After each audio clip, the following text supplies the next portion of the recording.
ট্ৰেইনখন আহি Dudhnoi station platform number 1ত ট্ৰেইন ৰৈ গ'ল। আমি সকলোৱে ট্ৰেইনখনত বহিলোঁ। এইবাৰ ট্ৰেইনখন গুৱাহাটী অভিমুখে যাত্ৰা কৰিলে।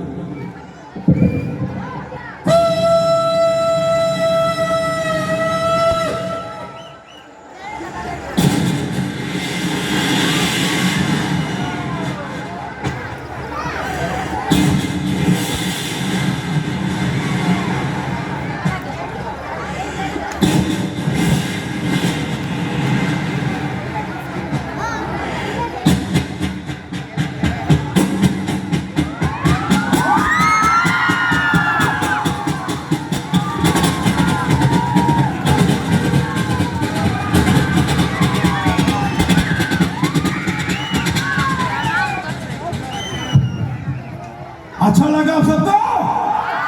क्या बात, थैंक यू। हाँ, इस तरह तालियां होना चाहिए कि नहीं? हाँ, बढ़िया बढ़िया, क्या बात क्या बात। अच्छा, এইবাৰ এটা কথা শুনো। এইবাৰ এটা কথা জানিব ইচ্ছা আছে। আপোনালোকৰ দুধনৈত আপোনালোকৰ ঘৰত আপোনালোকে হাঁহ পালে নেকি? হাঁহ আছে? হাঁহ আছে নেকি কাৰোবাৰ ঘৰত হাঁহ আছে? আচ্ছা, হাঁহ কেইবা প্ৰকাৰৰ আছে? হাঁহ আছে কেইবা প্ৰকাৰৰ, ৰাজহাঁহ, পাতিহাঁহ, চীনাহাঁহ, হয়নে?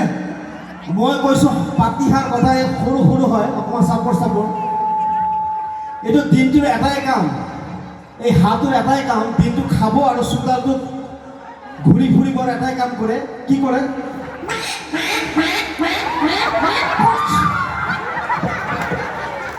সেই গোটেই চোতালত ঠায়ে ঠায়ে পৰি থাকে, হয় নহয়? মানে এনেকুৱা লাগে যে হাঁহটোক এটা মানে পাৰ্মিট দিয়া আছে, য'ত ইচ্ছা তাতে কৰিব পাৰে। গতিকে হাঁহটোৰ কাৰণে এটা সুবিধা হৈছে কি,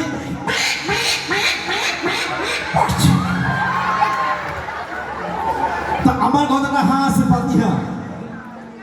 সেইদিনাখন ৰাতিপুৱা টোপনিৰ পৰা উঠিছোঁ, উঠি পেলাই মাক মা মাতিছোঁ, দেউতাক দেউতাক মাতিছোঁ, দেখিছোঁ হাঁহটো মোৰ লগে লগে মাতিছে।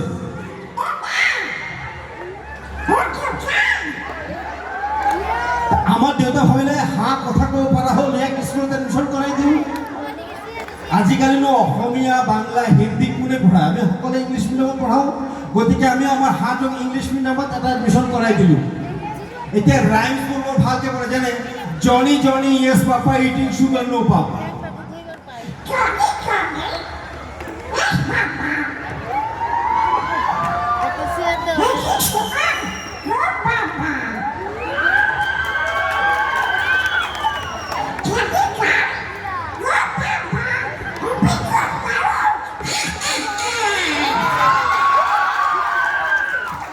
আমাৰ হাঁহ পড়া শুনা বৰ ভাল। ইয়ালৈকে মেট্ৰিক পাছ কৰি গ'ল। মেট্ৰিক পাছ কৰি গ'ল, আমি কলেজত নাম লগাই দিলোঁ, কলেজত এডমিশ্যন হৈ গ'ল। কলেজত যোৱাৰ লগে লগে এটা প্ৰব্লেম আছে, কলেজত গ'লে প্ৰেমত পৰি যায়। জানে? কমন পৰিছে।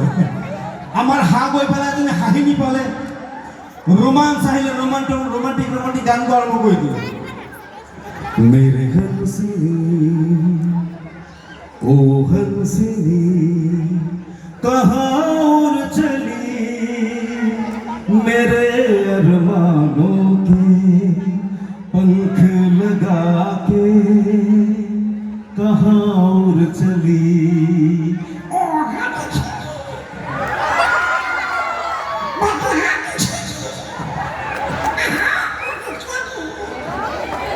আকৌ এবাৰ অসমৰ এটা বিখ্যাত গায়কটো বৰ ভাল গায়। अरे चल गोरे ले जाबो तुके मुर्गा।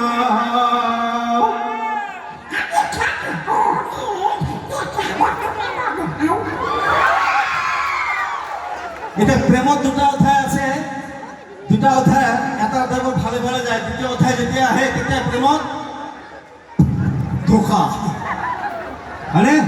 इसलिए कहता हूं प्यारों के कभी लड़कियों से प्यार मत करना, कभी लड़कियों से प्यार मत करना, लड़कियां बेवफा होती है।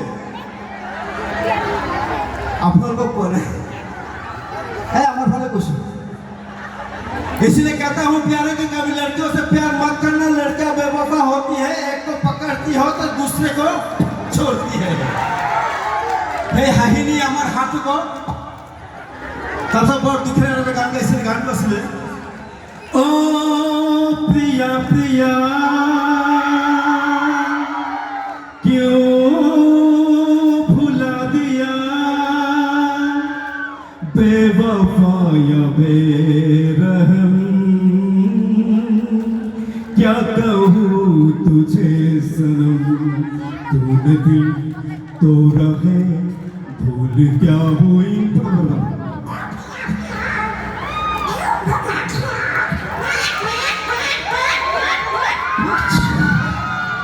अच्छा लगा तो सब मिलकर बोल जोरदार